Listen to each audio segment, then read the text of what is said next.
warahmatullahi wabarakatuh, Pak. Selamat pagi. Waalaikumsalam, selamat pagi Mbak. Mari silakan duduk terlebih dahulu.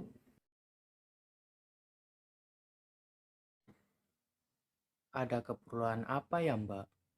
Baik Pak, sebelum kami menjelaskan tujuan kami datang ke sini, kami mohon izin untuk memperkenalkan diri terlebih dahulu.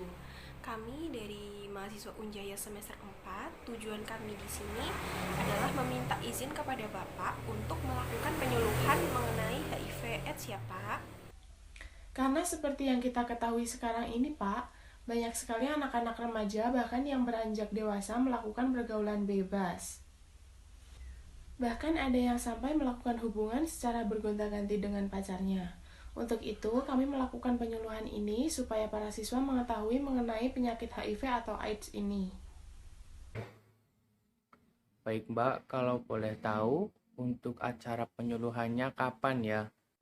Baik Pak, untuk acara penyuluhan ini akan kami laksanakan pada hari Selasa 19 April pukul 8 pagi ya Pak. Baik, sebelumnya acaranya mau di sekolah ini ya Mbak? Iya Pak, betul. Baik Mbak, saya izinkan dan penyuluhan ini sangat bermanfaat bagi siswa-siswi sekarang. Untuk acaranya bisa dilakukan di aula sekolah ya, karena biasanya saat ada acara selalu diadakan di aula. Baik Pak. Untuk memberitahukan anak-anak, nanti saya akan minta tolong ke Kuta OSIS ya untuk memberitahukan tentang acara ini. Baik Pak, dengan rasa hormat kami berterima kasih karena Bapak sudah mengizinkan kami untuk melakukan penyuluhan ini. Sama-sama Mbak, apakah ada lagi yang mau disampaikan? Dari kami cukup Pak, nanti saat acara kami akan membagikan leaflet kepada siswa untuk menambah sedikit pengetahuan serta gambaran dari HIV atau AIDS. Pak, terima kasih sudah mempersilahkan dan mengizinkan kami untuk bertemu dengan Bapak. Kalau begitu, kami izin pamit pulang dulu ya Pak. Terima kasih. Wassalamualaikum warahmatullahi wabarakatuh. Waalaikumsalam warahmatullahi wabarakatuh.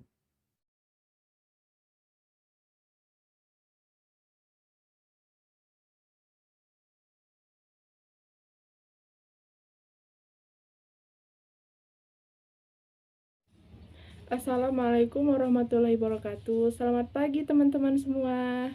Waalaikumsalam warahmatullahi wabarakatuh. Selamat pagi kembali, Kak. Waalaikumsalam warahmatullahi wabarakatuh. Selamat pagi kembali, Kak. Wah, bersemangat sekali ya. Apa kabar teman-teman semua? Sudah pada makan belum? Baik, Kak. Sudah, Kak. Baik, Kak. Sudah, Kak. Hebat ya. Ada yang tahu kita sekarang mau ngapain? Penyuluh kesehatan HIV/AIDS, Kak.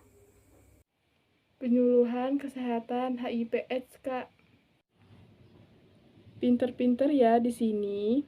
Benar sekali. Jadi, kakak-kakak mahasiswa Unjaya ini mau melakukan penyuluhan HIV/AIDS ya.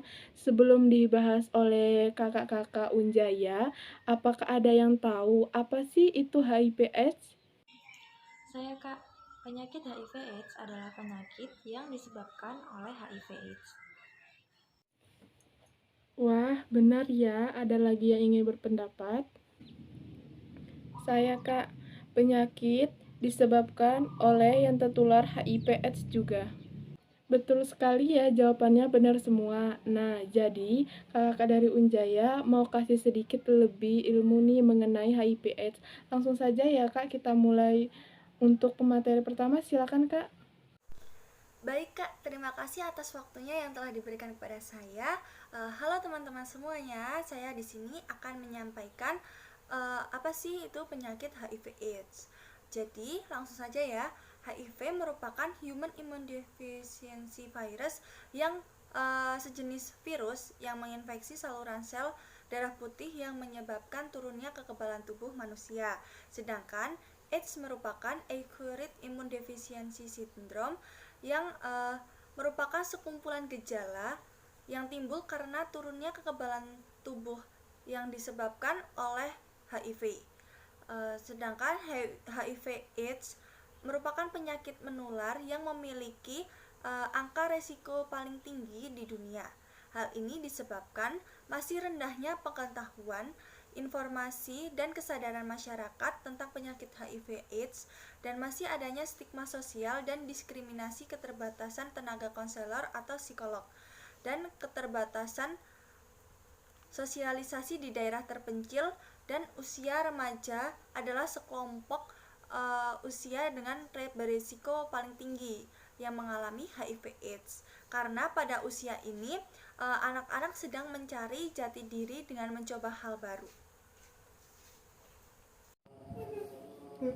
Baik, saya lanjutkan ya untuk ke tahap perubahan HIV menjadi AIDS. Nah, teman-teman semua, untuk tahap perubahan HIV menjadi AIDS adalah pada tahap awal ketika HIV memasuki tubuh, tidak terdapat tanda-tanda khusus sehingga belum dapat diketahui dari tes HIV.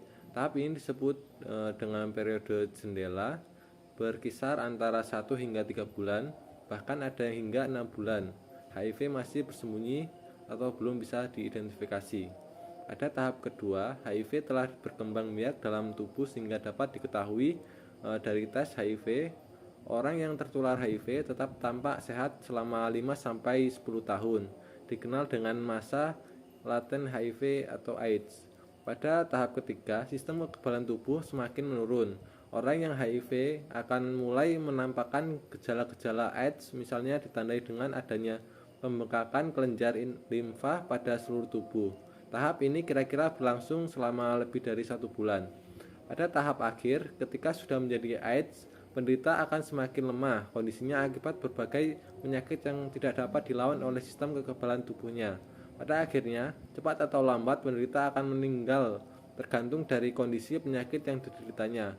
Sedangkan untuk tanda dan gejala HIV atau AIDS seperti pertama, demam tinggi dengan frekuensi sedang, berkeringat pada waktu malam hari, berat badan menurun drastis, nafsu makan menurun, diare kronis, dan CD4 menurun.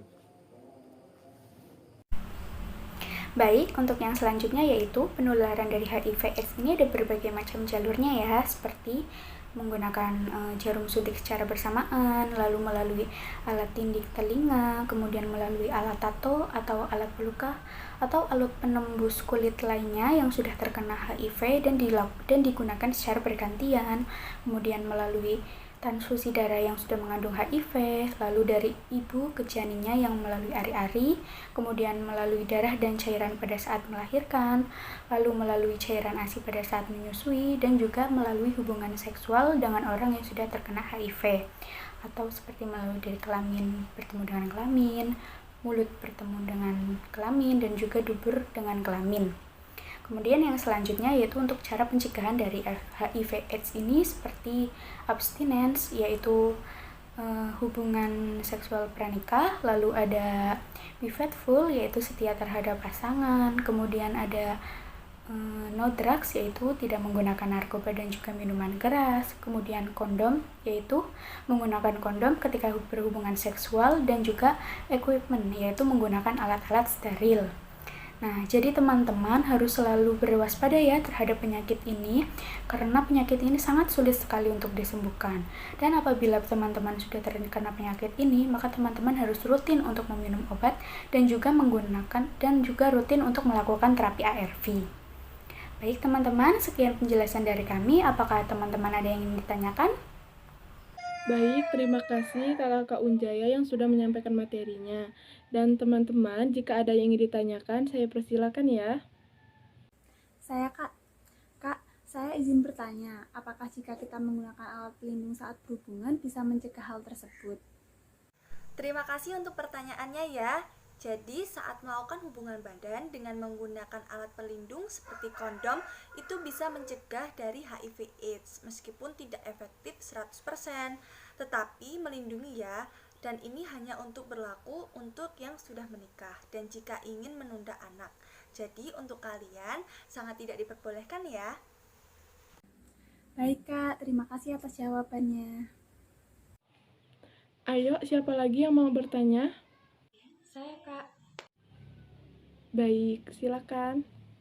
Kak, izin bertanya, apakah seseorang yang mengonsumsi obat secara teratur dan menjalani terapi ARV dapat sembuh total?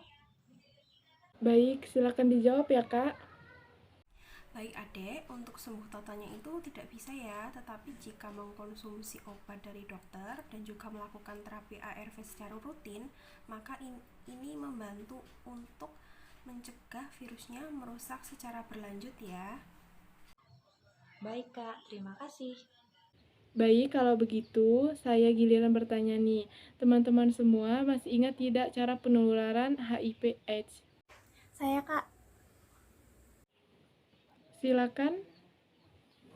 cara penularannya yaitu 1. Menggunakan jarum suntik secara bersamaan, 2. Alat tindik telinga, yang ketiga alat tato atau alat peluka yang terkena virus HIV yang dipakai secara bergantian, lalu transfusi darah dengan yang mengandung HIV, selanjutnya dari ibu hamil ke janin melalui ari-ari, melalui darah dan cairan pada saat melahirkan, melalui cairan ASI pada saat menyusui, melalui hubungan seks dengan orang yang terkena HIV.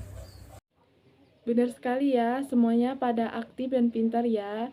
Baik, berhubung waktu kita sudah habis, kita akhiri acara pada hari ini. Semoga dengan diadakan acara ini bisa membuka pikiran teman-teman semua dan bermanfaat bagi teman-teman semua.